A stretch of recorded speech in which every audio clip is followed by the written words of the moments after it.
Boa noite a todos. Vamos abrir nossas Bíblias no livro de Gálatas. Gálatas é Novo Testamento.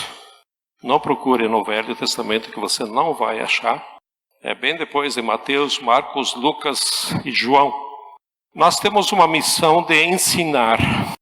E às vezes ensinar é um pouco pesado, é um pouco difícil. E às vezes tem alguns assuntos que a gente precisa ensinar. Porque Deus faz a parte dele, mas ele não faz a nossa parte.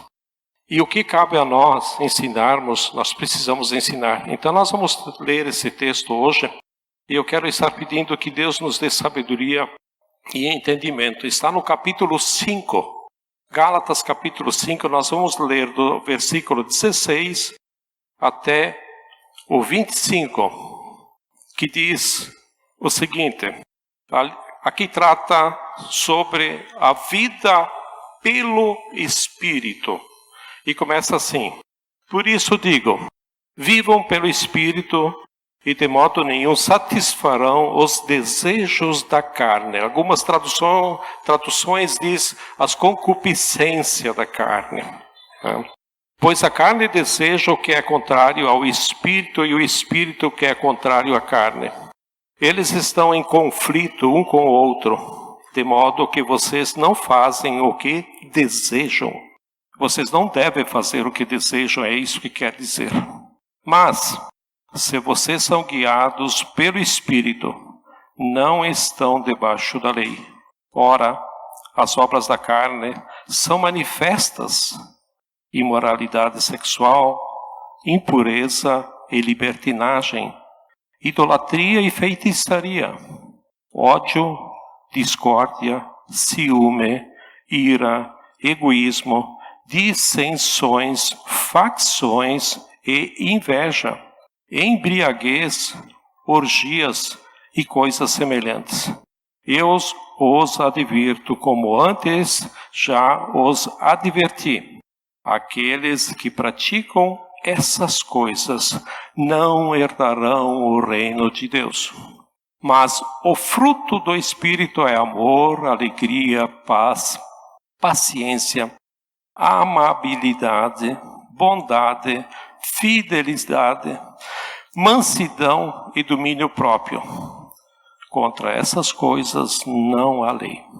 Os que pertencem a Cristo Jesus crucificaram a carne com as suas paixões e os seus desejos. Se vivemos pelo Espírito, andemos também pelo Espírito. Querido Deus, nós queremos estar te pedindo sabedoria. Te pedimos que o Espírito Santo nos revele sobre essas palavras e que nos oriente sobre aquilo que o Senhor quer nos falar, em nome de Jesus. Amém? A nossa relação, nosso relacionamento com Deus muda de uma forma real quando a nossa transformação interna acontece dentro do nosso coração. E nesse texto, para entendermos, eu quero fazer duas perguntas básicas. A primeira, o que é viver no Espírito, que certamente você deve estar se perguntando. E a resposta se encontra nos versículos 16, 17 e 18. E Paulo começa fazendo uma afirmação bem ousada. Andei no Espírito. O Espírito aqui se refere ao Espírito Santo, que atua junto com o Pai e que atua junto com o Filho. E o andar no Espírito que Paulo fala aqui é um caminhar diário, um caminhar de todo dia. Um homem e uma mulher que se agarrou a Jesus é alguém que agora anda, caminha habitualmente com o Espírito Santo. Ou seja, aquele que vive no Espírito é aquele que tem uma relação de amizade contínua com o Espírito Santo. Toda vida cristã é uma dependência do Espírito Santo. Pelo menos ela deveria ser, né? Toda vida cristã deveria ser uma dependência do Espírito Santo. E se nós caminharmos no Espírito, nós nunca, jamais satisfaremos os desejos da carne. E carne aqui não é matéria corporal, mas é a nossa natureza pecaminosa, que reflete na carne. Né? Ou seja, nossos desejos, os seus desejos, suas paixões, seus vícios, isso é carne, que está se referindo aqui. E também tem uma tradução que diz o que é concupiscência. Em algumas traduções, né, fala isso, a concupiscência é uma paixão desenfreada, ou desejos da carne, né? Por isso que Paulo diz, jamais ou nunca satisfareis as paixões desenfreadas da nossa natureza pecaminosa. E Paulo mostra aqui um ideal altamente elevado de vida cristã. É bem interessante isso, tá? É bem profundo. É um ideal altamente elevado de vida cristã. E aqui Paulo mostra dois grupos de pessoas. Os que permanecem ainda presos nas suas paixões desenfreadas, com sua natureza carnal.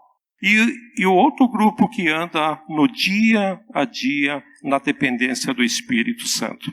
Aqueles que andam no Espírito não dão espaço para as obras da carne. E Paulo fala que há uma luta, há um conflito entre a carne e o Espírito. As duas naturezas são irreconciliáveis, porque são opostas entre si. Não há como reconciliar os dois. Não há como reconciliar carne e espírito. Então, o que é viver no Espírito? Viver no Espírito é caminhar.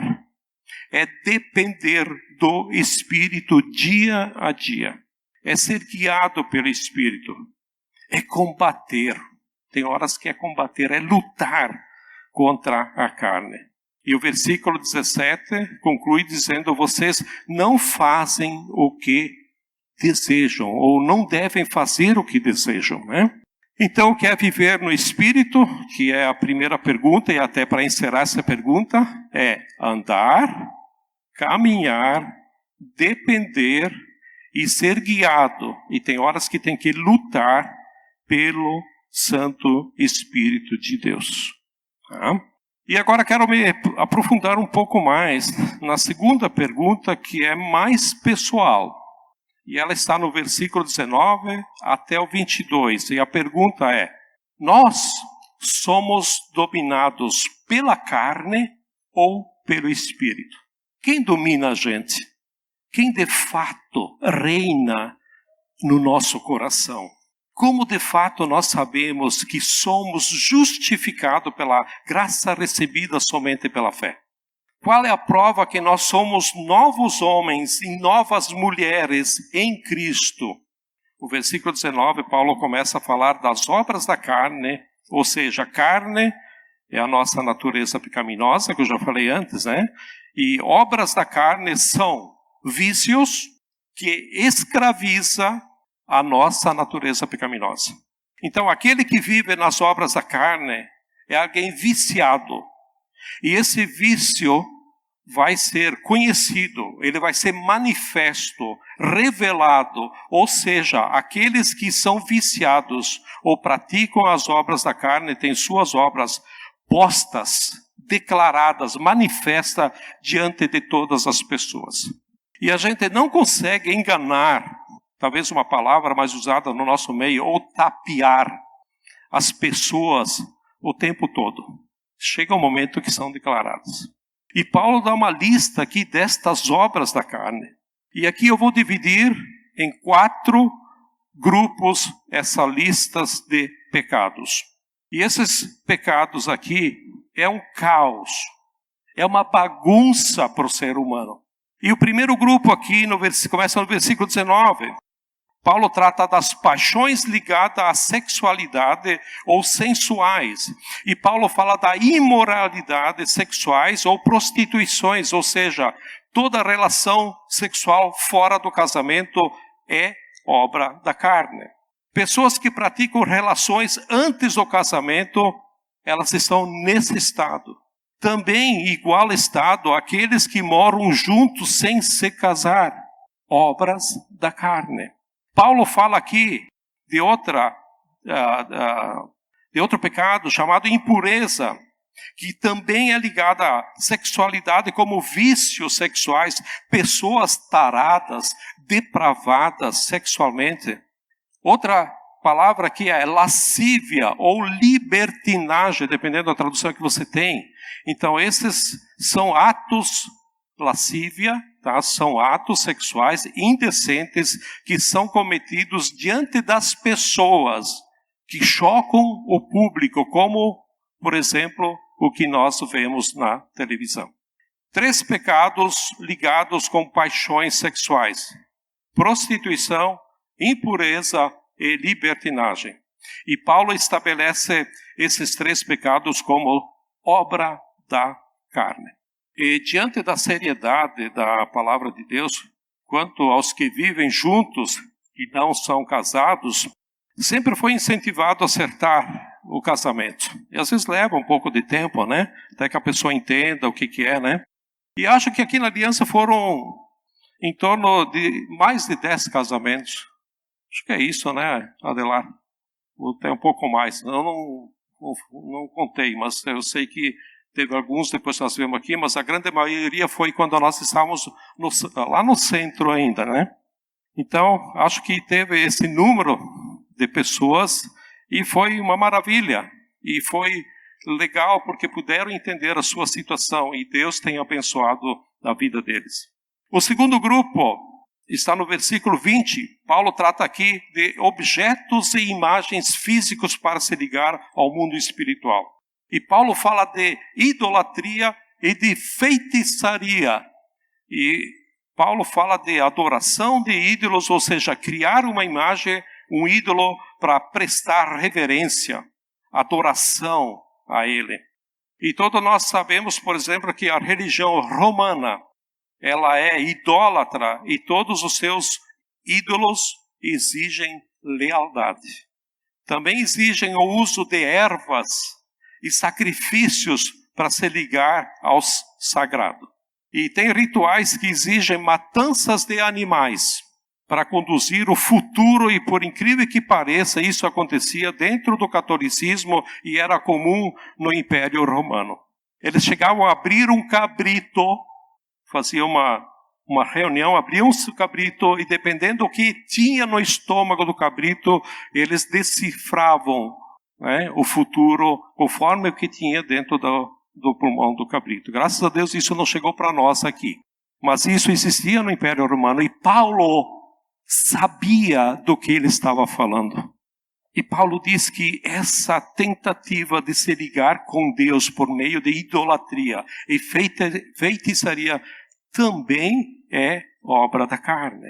Feitiçaria também está ligada com o uso de ervas, perfumes que levariam as pessoas a entrarem em transe para se ligar com o Deus. Deus, entre aspas, né, são os deuses deles, que eles chamam de divindades, né? E até mesmo esse uso de remédio e drogas como algo mágico é condenado por Paulo. Eu não estou entrando aqui na questão da mediunidade, na questão do espiritismo, quando as pessoas vão no centro espírita buscar passes, certo? E algo parecido. Não estou entrando nessa área aqui. Estou falando um pouquinho mais o que Paulo está direcionando aqui. E tem algumas coisas que Paulo está falando que nem chegou a nós, ainda bem. Mas em compensação a nós chegou algumas outras coisas que ali fora é praticado e que às vezes nós temos buscado. E eu busquei. Na minha ignorância antes de conhecer a Cristo, eu fui um que busquei. Terceiro ponto, o grupo está no versículo, no final do 20 e no 21. Paulo fala de uma série de pecados contra o amor ao próximo. E aí começa, né? Primeiro, o ódio, depois do ponto e vírgula, né? O ódio. Então, ódio são hostilidades ou rivalidade. Em algumas traduções tem a palavra porfias, que quer dizer contendas, lutas entre pessoas. Outra palavra, ciúme. Bom, ciúme é fácil de entender. Quem nunca teve ciúme aqui de alguma coisa? Tá? Ciúme, eu deixo para você interpretar. Se você sabe o que é, né? Outra palavra. Eles estão indo porque precisa ir a Porto Alegre, né? É isso. Valeu, tchau, boa viagem. Ira, explosão de temperamento, briga, pavio curto, tá? Sai na briga por qualquer coisa, bateu no carro do outro, nem foi outro que bateu no meu carro, fui eu que bati no carro do outro, sai do carro já pronto para briga. Isso é obra da carne. Discórdia, eu tinha pulado uma, né? Da ordem. Então, a discórdia é a incapacidade de chegar à concordância, também é obra da carne. Dissensões, facções, é a falta da capacidade de andar unidos. Por exemplo, divisões dentro de um grupo cristão, divisão dentro de um casamento, as brigas, guerra que dá dentro de uma família, né? Condomínio, reunião de condomínio, então tem alguns que são terríveis, né? Então, é isso, dissensões, facções, também é obra da carne. E por último desse grupo, a inveja, né? Que é aquele desejo intenso de cobiçar os bens do próximo, cobiçar o que o próximo tem. Quarto e último grupo podemos chamar de excessos descontrolados, que é bebedice, embriaguez, orgias e coisas semelhantes. A ideia aqui não é só beber socialmente, porque socialmente muitos vão além da conta, né? É principalmente na dependência da bebida alcoólica. Mas eu bebo socialmente, sou controlado. Aí você vai ver, tem uma loginete, tem outra. É controlado. Controlado é quando você não deve tomar. Mas o controle é quando, agora eu vou parar, é aqui. Mas quando uma chama outra, cuidado. O beber sem moderação é ligado até com orgias e com farras. E orgias é ligado também à prostituição, impureza e lascívia. Então Paulo começa falando dos pecados da pessoa individual e vem ligando com pecados que a pessoa comete em comunidade. E essas bebedices e orgias no passado eram muito ligadas com os cultos pagãos realizados às divindades. Alguns centros de espiritismo ainda fazem isso hoje, né? E Paulo vai dando uma lista de um homem, de uma mulher, que dá a impressão que não creu em Jesus porque anda nas obras da carne. Mas, infelizmente, tem gente que anda assim e se diz cristão. Será que é cristão mesmo? Paulo termina essa sessão com um dizer muito desagradável. No final do versículo 21, ele lembra que já falou disso, né? Ou seja, já os preveniu e diz, ali na metade do versículo em diante, advirto como antes já os adverti, aqueles que praticam essas coisas não herdarão o reino de Deus. Aqui é claro, quem faz essas práticas não entra no reino de Deus. Se isso choca vocês, depois em casa, deem uma olhada em Apocalipse. Apocalipse é o último livro, o penúltimo capítulo 21, porque o Apocalipse tem 22 capítulos, do versículo 5 até o 8. E João, o apóstolo João que escreve ali, vai dizer a mesma coisa. E vai dizer mais, aonde que essas pessoas estão? No fogo que arde com enxofre. Então leiam lá também. Quem anda nessas obras da carne, quem as pratica, não deve ter esperança de entrar no reino de Deus, ou seja, ser salvo. Paulo revela os pecados que fazem parte da obra da carne, e agora ele muda para falar do fruto do Espírito. Ele dá uma guinada de 180 graus, né? Ele muda totalmente. E aqui temos que ir devagar. O versículo 22 fala o que ali? Eu sempre tinha o hábito de falar frutos do Espírito, só que ele está no plural. Aqui está no singular, não está no plural, está no singular. E aqui fala o fruto e não frutos do Espírito. Por quê? Porque cada virtude que nós vamos ver agora, né, tem que funcionar todas juntos. Por exemplo, se você descascar uma laranja, você nunca vai achar uma laranja ou uma bergamota com a metade dos gomos. Os gomos estão lado a lado, um gomo no lado do outro. Assim a virtude estão lado a lado, uma virtude no lado da outra. Não pode faltar uma virtude. Faltando uma virtude é uma laranja que falta gomos. Não sei se alguém achou aqui, mas se você achou é uma laranja defeituosa. Então, fruto do Espírito. E esse fruto que é dado a quem anda ou é guiado pelo Espírito, é dado pelo próprio Espírito Santo. Isso não vem da nossa própria força. Ou seja, o cristão que é salvo pela graça tem essas virtudes que vamos ver nos próximos versículos. E aqui são 9 frutos do Espírito e estão num padrão, numa ordem, divididos em 3 grupos e cada grupo 3 virtudes. Então, o primeiro grupo fala do nosso relacionamento com Deus. A minha relação que eu tenho com Deus, que é Pai, Filho e Espírito. Não é Deus Pai, Deus Filho, Deus Espírito. Não é 3 deuses. É um Deus. Deus Pai, Filho e Espírito. E o versículo 22 começa, né? Fala de amor, alegria e paz. O cristão verdadeiro tem uma característica de um amor ágape. Não é um amor do mundo. Então, praticamente, existem 3 tipos de amor. O amor filéu, que é o amor de pais para filhos, por isso filéu, porque vem de filhos, de pai para filhos. O amor eros, que é o amor erótico, que é o amor do casal. E o amor ágape, que é o amor de Deus. Por isso que às vezes vocês veem por aí algum nome cristão chamado ágape. Alguns grupos cristãos até usam esse nome, né? Que quer dizer nós praticamos ou nós vivemos o amor de Deus. E ágape não é um sentimento. Ágape é uma capacidade que Deus dá para nós de demonstrar amor ao próximo ao ponto de dar a nossa vida pelo próximo. E foi o que Deus fez com Jesus por nós, que está lá em João 3,16. Um homem, uma mulher que anda no Espírito é um homem, uma mulher que ama ao ponto de se sacrificar. Esse é o tipo de amor que deve existir entre nós. O próximo fruto é alegria. A vida cristã deve ser uma vida de alegria.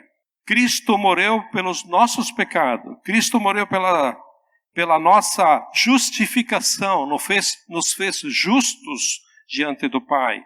Por isso a vida cristã não pode e não deve ser chata. Por exemplo, a murmuração, a reclamação é pecado. Diante do que Deus fez por nós através de Jesus, temos que ser gratos e alegres sempre. Depois que Cristo se deu por nós, tudo mais que temos nessa vida é lucro. Se Cristo se deu por nós no Calvário, a nossa vida no Espírito tem que ser vivida pela alegria dentro de nós. Não é rir como um bobão, rir à toa. Mas a gente vai ser ferido, vai ser machucado, mas nós sabemos que a nossa causa é vitoriosa. Nós já estamos assentados nas regiões celestiais, diz a Bíblia. Nós somos homens e mulheres ressuscitados em Cristo. Ressuscitado em Cristo. Esse é o nosso futuro. Isso é que a Bíblia diz. Nós estamos aqui porque Deus tem um objetivo. Quando nós aceitamos a Cristo, nós podíamos ir embora. Mas Deus quer nos usar aqui. Quem queria ter essa tarefa de fazer esse trabalho de evangelismo foram os anjos. Os anjos pediram isso para Deus. E Deus disse, não, o homem, a mulher vão ter essa tarefa. Então, amor, alegria e agora vem paz. Nós não temos mais conflito ou contendas com Deus. Nós temos paz com Deus. Nós temos que ter paz até com quem nos fere. Porque quem fere a um de nós, que anda no Espírito, está ferindo a Jesus. É incrível isso, né? Mas olha o que diz lá em Mateus 25. Vem em Mateus 25, versículo 40, né? Na metade do versículo, o rei responderá, digo-lhes a verdade. Aqui, ó. O que vocês fizerem a algum dos meus menores irmãos, a mim o fizeram. Jesus está nos chamando, nos comparando. Nós somos irmãos dele. Ele está dizendo, olha, quem fizer alguma coisa aos meus menores irmãos, a mim o fizeram. Então Jesus está dizendo isso. E eu sei o quanto é difícil dominar o nosso impulso quando alguém nos fere, quando alguém nos ofende. Principalmente nós que defendemos a causa do Evangelho. Quem nos ofende vão ter que dar contas do que eles fazem diante de Deus. Nossa vida para com Deus é inquebrantável. Então, nesse primeiro bloco de virtude, não é sentimento, mas a nossa mente está ligada com Deus. Se nós andamos no Espírito, a característica da nossa vida é amor, é alegria e é paz. Segundo grupo, versículo 22, aqui Paulo fala de virtudes que ligam a nossa relação com o próximo, nosso tratamento com aquela pessoa que está ao nosso redor. E Paulo fala de paciência. Algumas traduções têm longanimidade, né? Paciência é mais que esperar, é uma capacidade de esperar a vitória que vem de Cristo.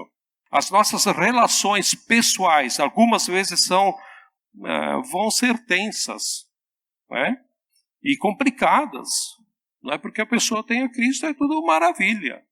Mas Deus dá a nós longanimidade ou paciência. Próxima virtude, amabilidade. Tem algumas traduções que diz benignidade e bondade. Então essas duas palavras elas se complementam. Benignidade ou amabilidade é uma disposição de fazer o bem ao próximo.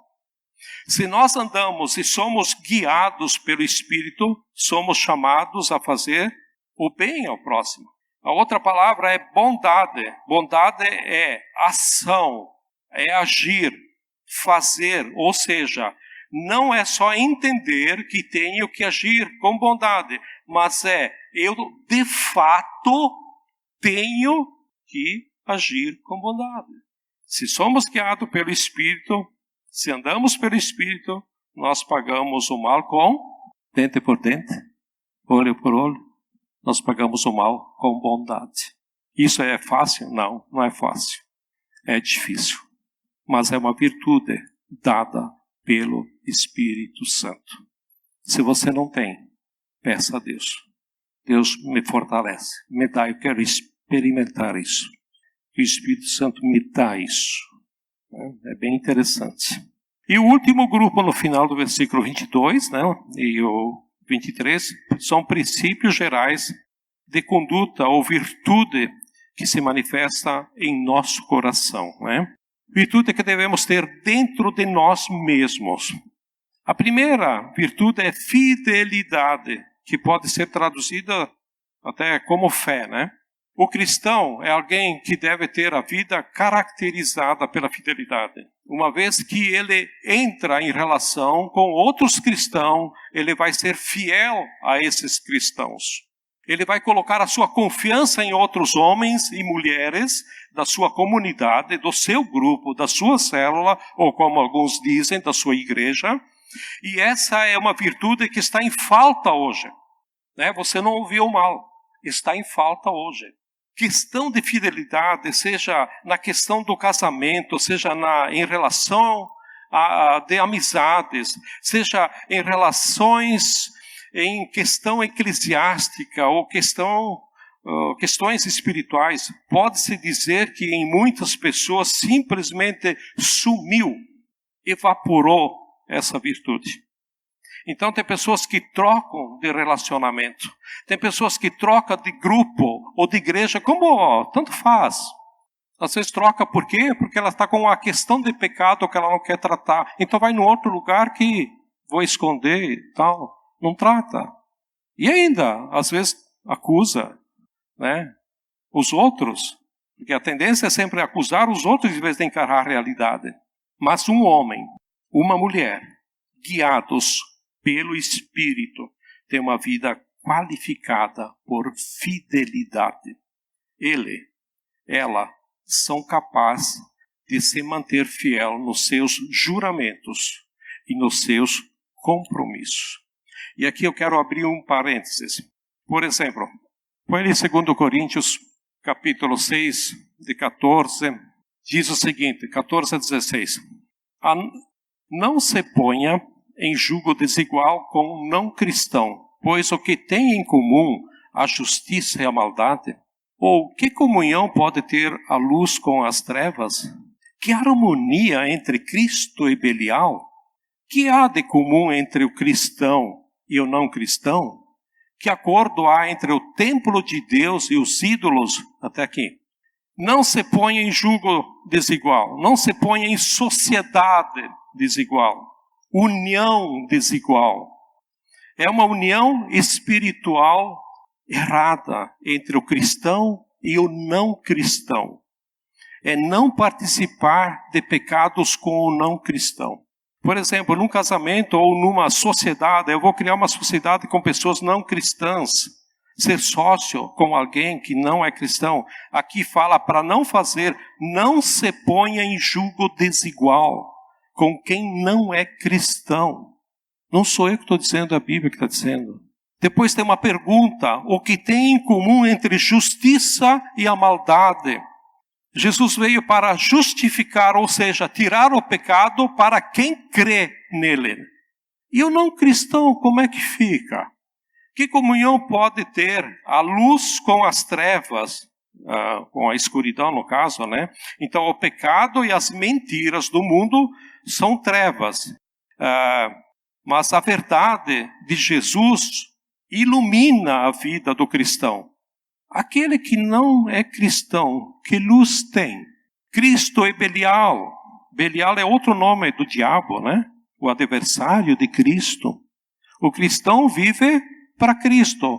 E o não cristão vive para quem? Que comunhão há entre cristão e não cristão? O cristão crê em Jesus e o não cristão faz o que com Jesus se ele não crê em Jesus? O que ele vai fazer com Jesus? Aí eu faço sociedade com ele, eu caso com essa pessoa. Que acordo há entre o templo de Deus e ídolos? O cristão tem Jesus morando dentro de si, por isso o cristão é templo, ou seja, a morada de Deus, morada do Espírito Santo, né? E o não cristão, sabe o que ele tem dentro dele? Ele tem os ídolos. Por isso o cristão não deve se unir com o não cristão. O cristão deve manter a amizade, sim. Deve andar junto, sim. Manter a amizade com o não cristão, mas não deve se unir. Olha o que Jesus diz para os seus discípulos, para os que vivem no Espírito. João 17, de 15 a 18. Não rogo que os tire do mundo, mas que os protejas do maligno. Eles quem? Quem anda no Espírito e não na carne. Então, eles não são do mundo, como eu também não sou. Santifica-os na verdade, a tua palavra é a verdade. Assim como me enviaste ao mundo, ele está falando isso ao Pai, ao mundo eu os envio, eu também os envio ao mundo. Ele envia quem? A nós. Por que estou falando isso? Para alertar os jovens, para ter cuidado com quem vai casar, com quem vai namorar. Estou me referindo, cuidado com namorar pessoas não cristãs. Pessoas não cristãs você não pode namorar, não é problema nenhum. A atitude errada é você casar com ela. Isso que faz a diferença. Porque na hora de casar, vem procurar a gente para fazer o casamento. E aí tem alguns casos, repito, alguns casos que fica uma situação constrangedora porque estão fora do que a Bíblia diz. E aí a liderança tem que ser conivente com o que está certo. Então peço que procurem os líderes antes de marcar qualquer coisa, para não ter situações que traz preocupação e nem peso. Porque cada caso, às vezes é um caso, né? Hebreus 13:17, olha o que diz aí. Obedeçam aos seus líderes e submetam-se à autoridade deles. Os primeiros líderes, filhos, jovens, são os pais de vocês. Os primeiros líderes são os pais de vocês. Não estou me referindo só à liderança, não. Ouçam os pais de vocês. Pede conselho aos pais de vocês. Ando junto com os pais de vocês. Porque eles cuidam de vocês. Como quem deve prestar contas. Então obedeçam-lhe para que o trabalho deles seja uma alegria e não um peso. Pois isso não seria proveitoso para vocês. Então a liderança está aqui para ajudar, para orientar, para orar, para conduzir. Então nos procurem. Mas dêem muita atenção para os pais de vocês. Melhor ainda, antes de começar a namorar, se você tem dúvida. Não tem problema, pode conversar com o seu líder de célula, pode conversar com a gente pode ajudar, sem problema nenhum. Tá? Não vamos proibir você de namorar. Nós só vamos orientar o que a Bíblia diz. Ok? Para quê? Para que ele não se torne um peso. É uma alegria, uma satisfação. Tem vários casamentos aqui que vão ser feitos. Tem uma gurizada aí, nossa, que alegria, que joia. Teve um que veio me pedir para mim fazer o casamento. Eu disse, eu não vou fazer teu casamento. Porque tu merece um cara melhor fazer. Né? E arrumamos esse cara melhor. Próxima virtude, então fecha parênteses aqui. Tá? A próxima virtude, para nós encerrarmos, versículo 23, é mansidão. O que é triste é que entre nós, às vezes, certas palavras não são usadas com mansidão, né? A gente trata os próprios cristãos entre nós com aspereza, com dureza. E a gente atropela pessoas e nem se dá por conta que atropela essas pessoas. E uma vida que depende do Espírito é uma vida qualificada por mansidão. E por último, é domínio próprio. Quem anda no Espírito é alguém que tem autocontrole, que não é refém dos seus próprios instintos ou impulsos. Alguém que consegue dominar ira, contendas, as obras da carne, que nós já vimos há pouco. Se nós somos guiados pelo Espírito, nós temos que ter todas essas virtudes em nossa vida. Mas, preste atenção, tá? Porque eu sei que vocês estão sentindo um peso sobre vocês. Isso não quer dizer que nós vamos tê-las todas desenvolvidas de igual maneira. Nossa vida consiste num desenvolver gradual de todas essas virtudes. E Paulo não está dando uma receita que ser cristão é vestir tal forma, tal roupa, não comer certas comidas, não beber certas bebidas, não poder ir ao cinema, não poder ir à praia, né? Não pode fazer isso, não pode fazer aquilo. Paulo não está falando nada disso, né? E aquelas listas de leis que não têm base bíblica nenhuma lista externa, legalista ou moralista. Paulo não está falando isso.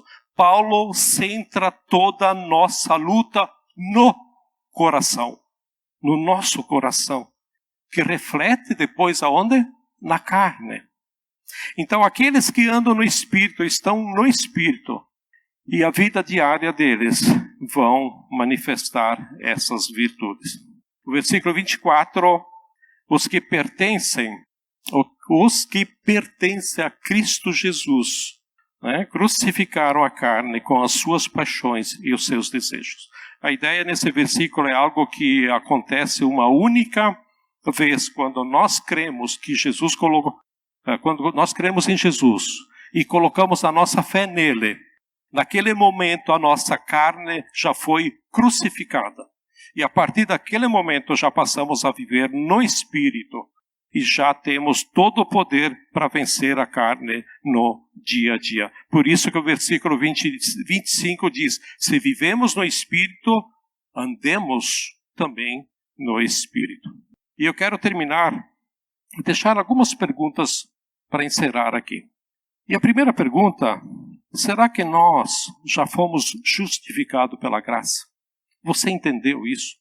Será que nós, de fato, cremos em Jesus Cristo? Qual foi a última experiência que você teve com Jesus? Como a gente sabe se cremos em Jesus? Nós sabemos se cremos em Cristo se nós andamos no Espírito. Em outras palavras, se cremos em Jesus, nós provamos no nosso coração uma mudança interna, que foi a primeira frase que eu falei no começo. E é um testezinho muito fácil trazer à sua memória o que nós éramos antes de aceitarmos a Jesus e o que somos hoje, que se dá para notar que houve progresso ou não. É fácil fazer esse teste, né? E a segunda pergunta é: quem tem dominado a nossa vida? Carne ou espírito?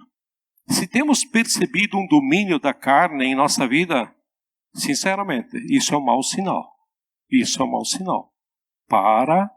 Analisa, mesmo que eu faça parte aqui na aliança como membro, entendemos a mensagem que é correta, o louvor bonito, agradável, como o de hoje, como o de domingo passado, como o de sempre. Essa equipe sempre tem se esforçado, como os demais ministérios também. A gente gosta da comunhão do grupo, gosta das pessoas do local, mas se a gente ainda não se agarrou de fato a Jesus, se a gente não depende dele, então a carne ainda reina em nossa vida. Quem me domina? Carne e espírito. Terceira pergunta: como você tem trabalhado na sua vida as virtudes que o Espírito Santo deu a você? Como você tem visto as virtudes crescer em sua vida? Nós temos que trabalhar para que essas virtudes se desenvolvam em nossa vida. Quarta pergunta, última pergunta para encerrar, o versículo 24, você dá para pôr aí o versículo 24, segundo o que esse versículo diz: nós temos mortificados as obras da carne em nossa vida. Paulo fala de uma luta entre dois princípios que não tem como se conciliar, entre o andar no Espírito e o praticar as obras da carne. Mesmo andando no Espírito, nós vamos continuar sendo tentados pelas obras da carne. Vocês lembram do último estudo que eu dei há 2 domingos atrás, dia da ceia? As tentações que Jesus teve. As 3 tentações. Jesus não foi livre, nós não vamos ser livres também. Então, mesmo andando no Espírito, nós vamos continuar sendo tentados pelas obras da carne, mas é por isso que nós vamos vencer, porque estamos no Espírito. Então, nós temos buscado na cruz o poder para mortificar a nossa carne diariamente. Talvez a gente não tenha mais vitória, mais poder através de Cristo, porque a gente não busca como deveríamos. Vamos orar? Querido Deus e Pai, quero te dar graças a Ti pela Tua bondade, pela Tua misericórdia. E ó Jesus, nós precisamos de Ti. Senhor, nós precisamos do Teu atuar, do Teu poder. Senhor, toca em nossos corações, fala esta noite, quando nós colocamos a nossa cabeça no travesseiro. No dia de amanhã, que não seja apenas uma segunda cheia de trabalho, fala conosco, ó Deus. Nos desafia, ponha no nosso coração, nos incomode, ó Deus, para que possamos pedir a Tua ajuda, para que possamos dizer: Jesus, precisamos de Ti nessa área, nessa situação, em tal circunstância. E nós podemos ver o Teu atuar, o Teu livramento em nossas vidas. Pai, nos ajude. Trabalha em nossas vidas. Nós precisamos de Ti. Nós Te damos graças por aquilo que cada um, por aquilo que o Senhor fizer na vida de cada um, ó Deus. Nos abençoe nesta semana. Abençoe as pessoas que não vieram também. E nós Te louvamos em nome de Jesus. Amém?